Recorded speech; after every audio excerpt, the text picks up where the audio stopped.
See, the auscultation of the chest for respiratory system.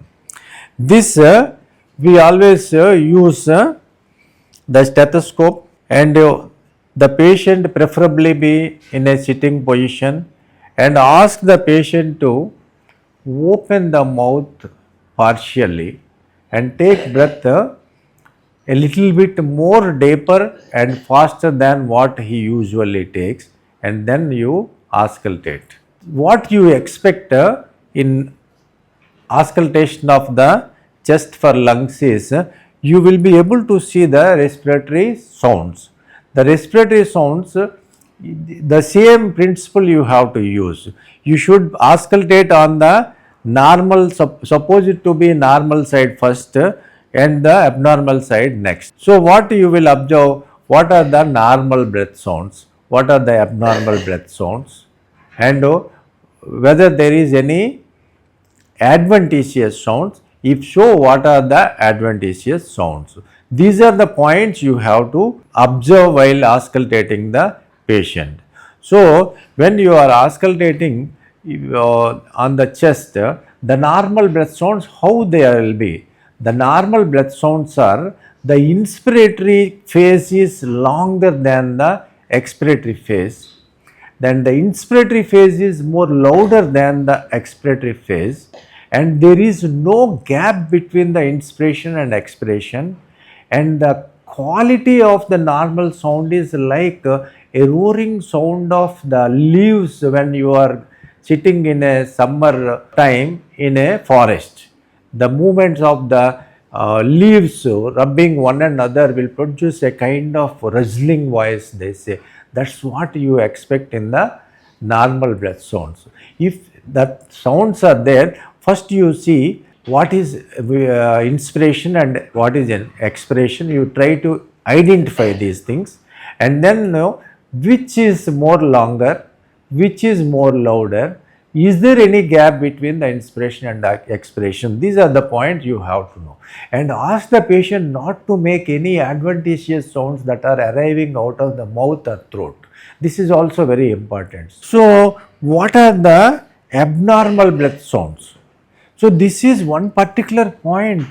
Many people feel very difficult to identify the breath sounds. So actually this is one thing, one part of the examination of respiratory sounds that gave a notion that respiratory system is the graveyard of a physician. It is not so. This is very easy to identify these sounds.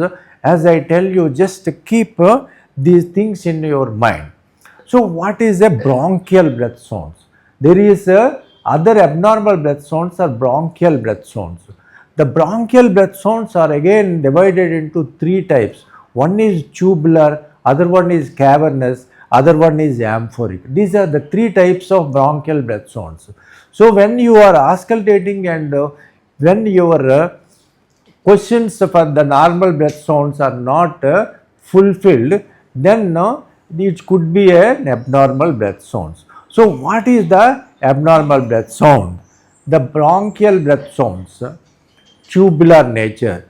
These are akin to the sounds that you can hear over the trachea. You put your steth over the trachea and observe the inspiratory and expiratory breath sounds, and that will make the bronchial breath sounds. If the sounds are similar to this character but a little bit less intense, then it is a bronchial tubular breath sound.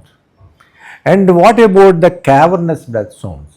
The cavernous breath sounds will have some echo type of sound with the bronchial nature, and that will be heard as if they are coming from a long distance. The cavernous breath sound is the sound which is coming from a deep hollow space. So that will have some echoing type of sound, and this bronchial breath sounds will have the characteristic. What are the characteristic feature of a bronchial breath sound? Actually is that there the inspiration is shorter compared to the expiration. In the otherwise expiration is as long as inspiration, or sometimes it may be longer than the inspiration also. And there is a clear gap between inspiration and expiration. The expiration is louder than the inspiration. So it is just a reverse of the normal breath sounds. If you find these characteristics, then you have to identify the character by auscultating over the trachea to confirm that it is a tubular breathing. If it is similar to that, if you auscultate over the nape of the neck while asking the patient to open the mouth widely and take breathing, in that case you will hear the cavernous kind of breathing at the nape of the neck, and you compare whether it is similar to that nature, it is a cavernous breathing. And another one is amphoric breathing. Amphoric breathing is like the cavernous breathing but with a metallic tint. If you take a pen cap which is made up of metallic material, you will, if you make a whistle through that by keeping tangentially and trying to blow air, you will be able to hear a whistling sound. That sound, if you are able to hear, for example,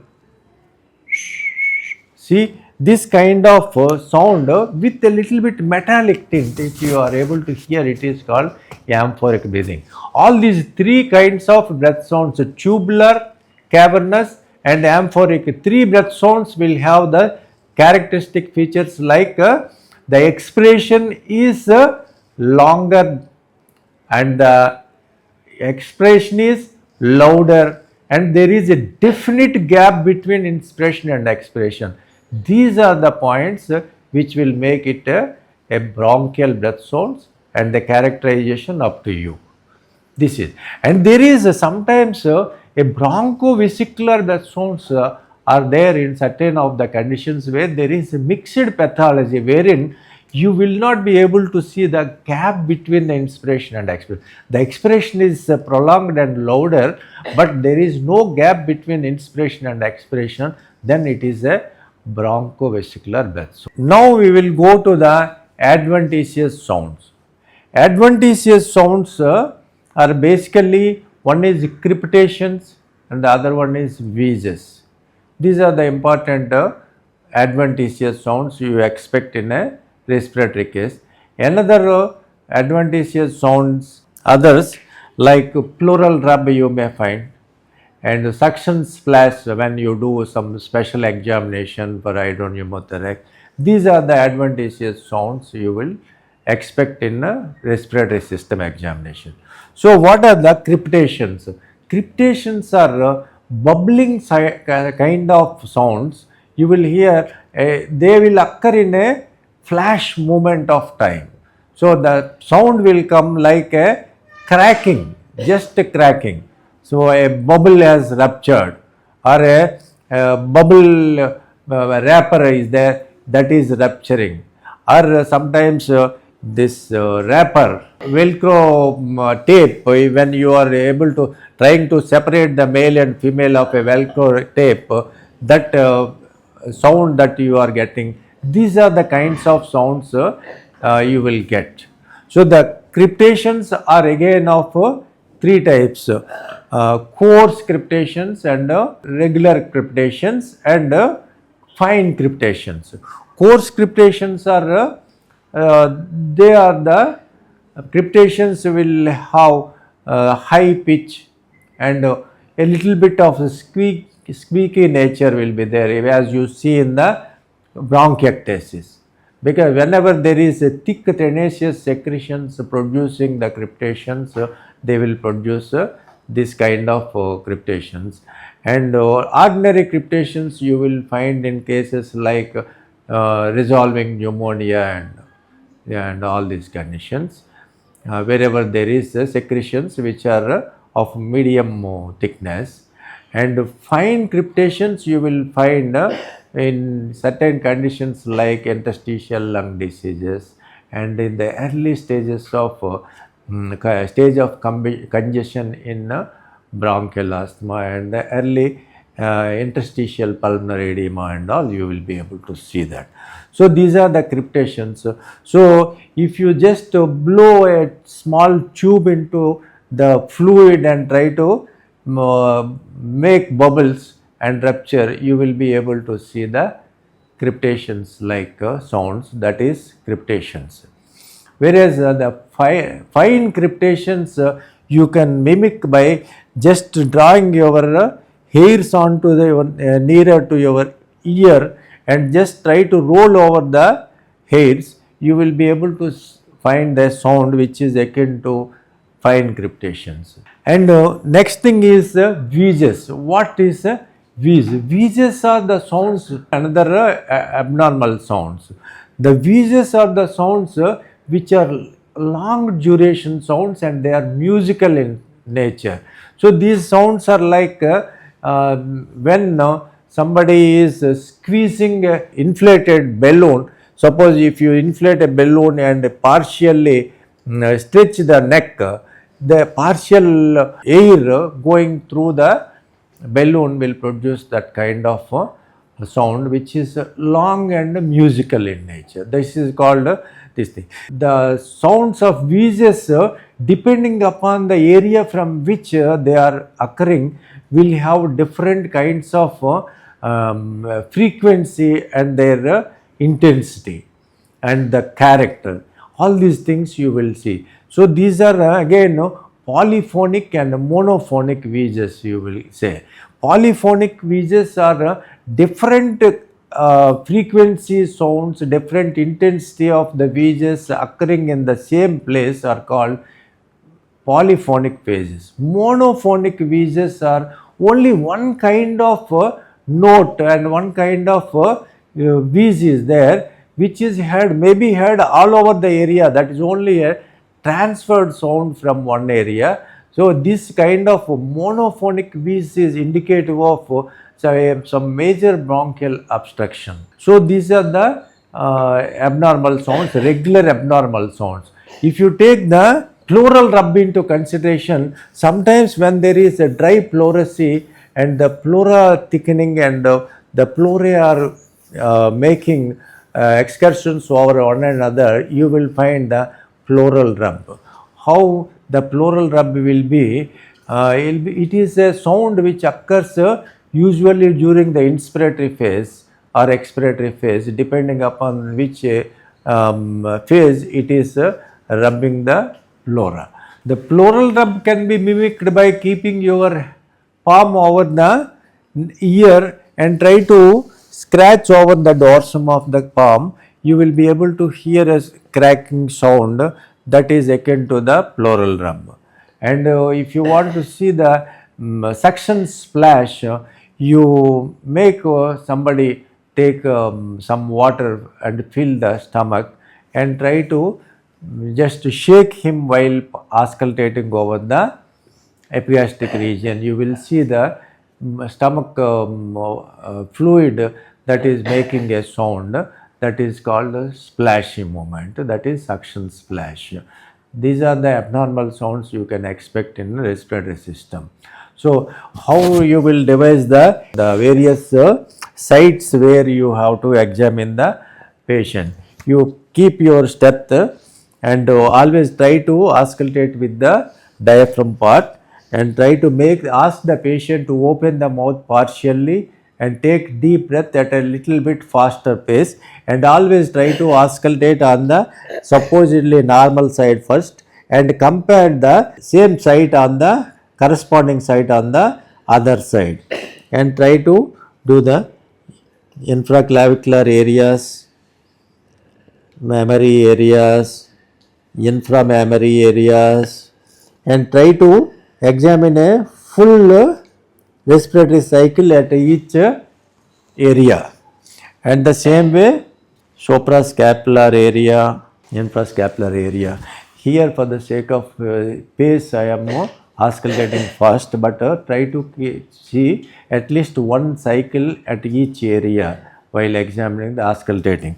And here also there is especially on the posterior side, the suprascapular area is corresponding to the posterior segment of the upper lobe. Interscapular area is corresponding to the sixth segment, that is the apical segment of the lower lobe, and the infrascapular area is corresponding to the 10th segment, that is a posterior segment, posterior basal segment of the lower lobe. So these are the even segmental anatomy which corresponds to the abnormalities in these areas. That's how you have to make the examination. When you are auscultating, you will see the sounds that are transmitted to the chest wall with the stethoscope also, which is called vocal resonance. The vocal resonance goes hand in hand with vocal femtus, but because it is with the ear, so it will be more sensitive. So this also follows the same rule as the vocal femtus. You will try to auscultate the normal side first and abnormal side next in the corresponding areas on both sides while the patient is uttering the words.